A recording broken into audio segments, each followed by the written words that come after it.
6 years ago, something happened to me that was traumatic. It wasn't cancer, but it did change my life.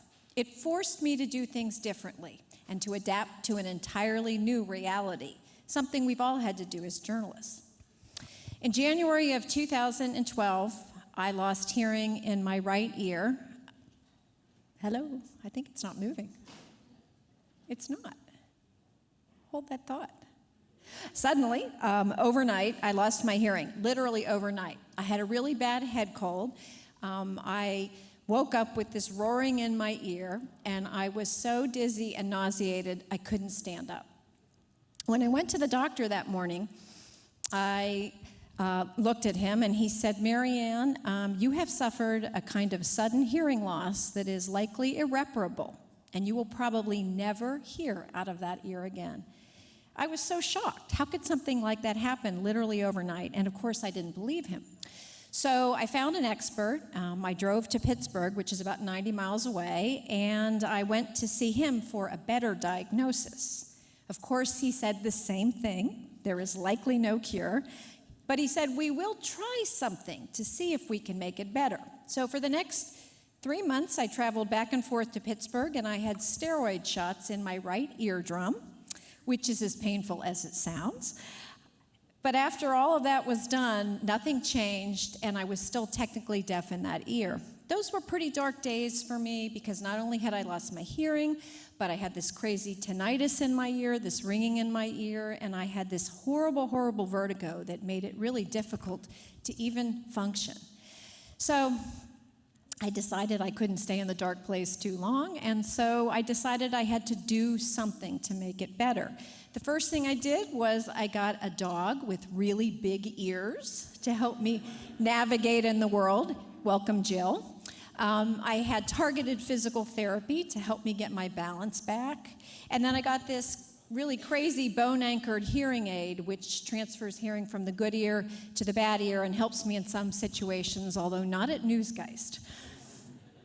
In the end, if there was a silver lining to all this, I truly believe that losing my hearing was one of the worst things that could have happened to me, and it was one of the best.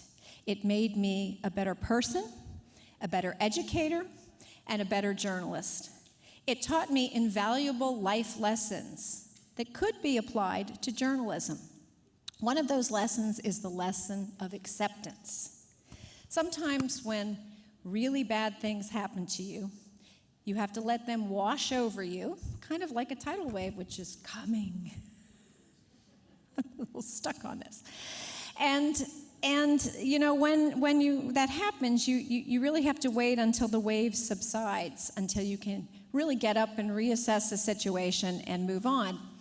I also learned how to be a much better listener. Okay, something crazy is happening with my slides.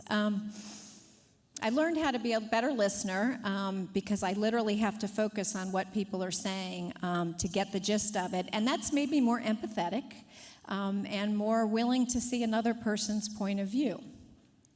And that has led me to have better relationships with my family, with my friends, and my coworkers. And boy, do those relationships help you through those really difficult times. But they can also lead to better collaborations, which lead to better solutions.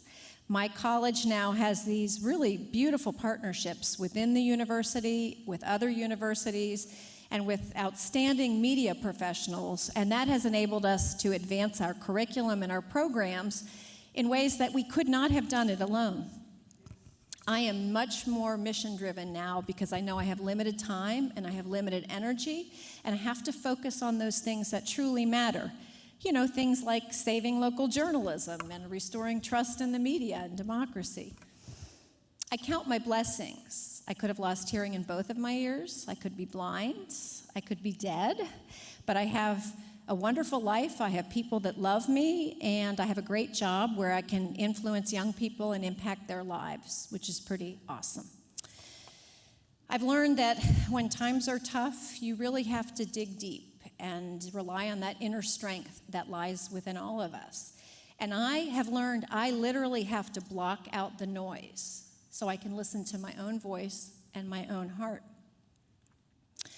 I've learned that there is joy if you look for it in everything we do, and I do that not to be silly or frivolous, but because when I am joyful, I am less fearful, and I am more creative, and I really am operating from my best self, and I think that joy is pretty contagious. And in the end, I've learned that no matter what happens, I have to keep moving forward with joy in my stride, with hope in my heart, and the belief that I and that everyone in this room can make a difference in this world. Thank you.